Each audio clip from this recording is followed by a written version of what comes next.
Alright guys, overwhelming na kami sa stocks. So ito halos isang gabi lang to, isang hapon lang, mga 3 oras binanatan. Ito naman iponin yan mga 3 days 4 days o pinakamalaki na yung 5 days hanggang sagad sa bubong yan, tapos deliver na naman. Yun yung sinasabi ko sa inyo, overwhelming sa stocks, sobrang items. Ayan yung mga sinako, ayun diba? Ang problema kasi guys, kaya nga ako nag-content, yung maton kasi namin ng motor na hindi nagagamit, na ilang biyahe na hindi nagagamit, nasunog yung wirings. Alright, andito ginagawa, nabutas yung battery, tapos may parts na nasunog. Alright, ayan. Ano ginawa? Binaklas mo yung may sunog? Di ba puputulin yata ng buo yun, tapos ano? Ito guys, nakita nyo na. Ito yung malaking aberya, malaking abala na sinasabi ko sa inyo.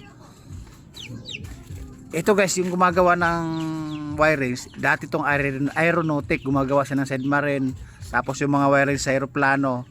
Tapos nung nagsawa, nagiging extra ano ba yung tawag nun? Hindi man sinasabing extravaganza yung kadobol sa artista, yung pag sinabing tumbling, pag sinabing lundag. Ayaw, ikaw din nagpaalala, gusto mo rin maging statman, no?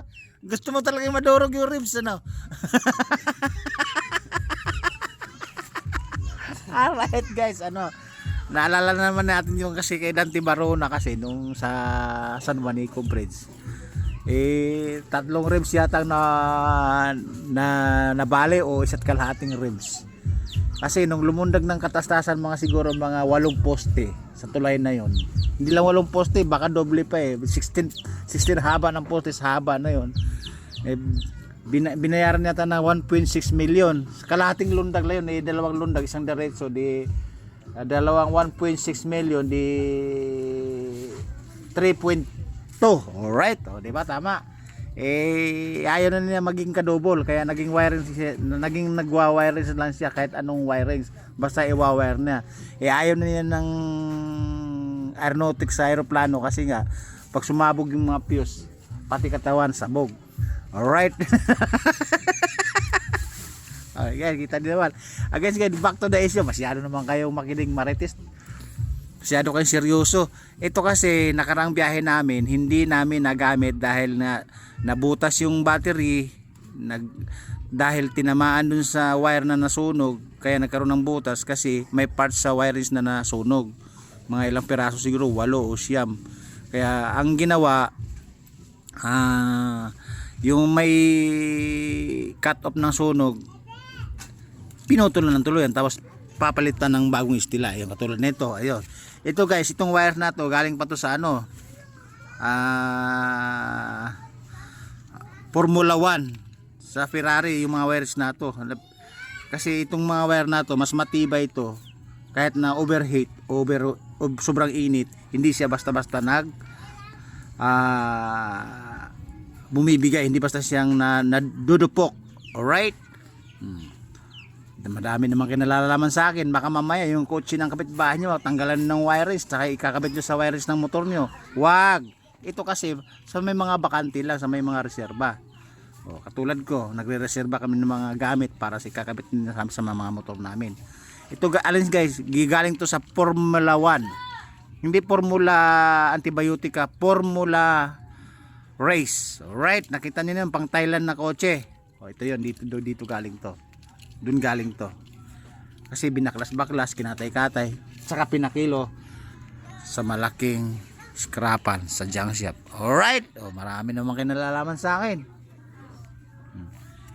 Ito guys, nakaraan, ito yung nito, yung 4 na tornil dito, tapos yung 2 lumuwag, kaya sinapian po ng ingkan yan paraan. Alright, ngayon hindi na siya nagbago kasi nga nagawa na ng paraan.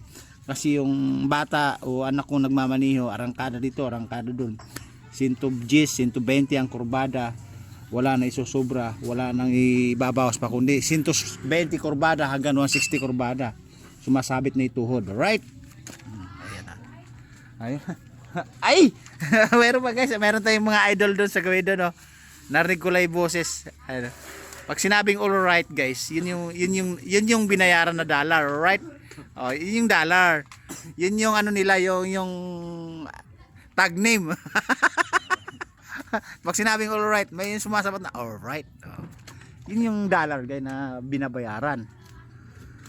Kumbaga matikas sa lahat. Salitang logo, alright. Alright to be alright. Yun guys, kita nyo naman. Kasi guys, papaliwanag ko sa inyo, pag bumili ka ng mga isang metro, isang kalahating metro sa bilihan, alam mo ba magkano? 15 hanggang 35, 45 isang metro. O, naitabi namin yung Formula 1 ng mga wirings. Laking pakinabang, matibay pa. Kasi ano yan, heavy duty. Alright. O, yan, nasa dollar na naman tayo. may nakarinig na naman ng Marites sasabihin alright. Ito naman guys, ito binabayaran monthly si Bak yung nguso at saka noo, kasi pinagtripan daw sila.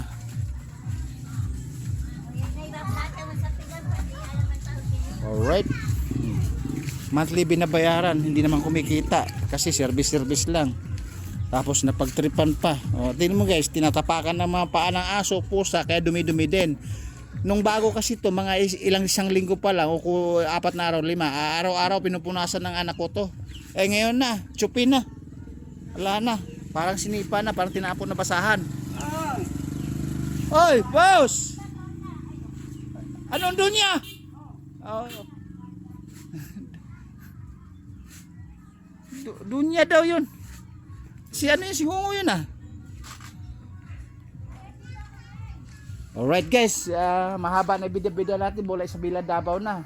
Pinakita ko lang yung routine namin pag nasiraan, pag nag-istila, todo to dali mo. Alright, kakat off ko na dahil magkakape na naman ako ulit, 3 times coffee in the morning. Alright, babo.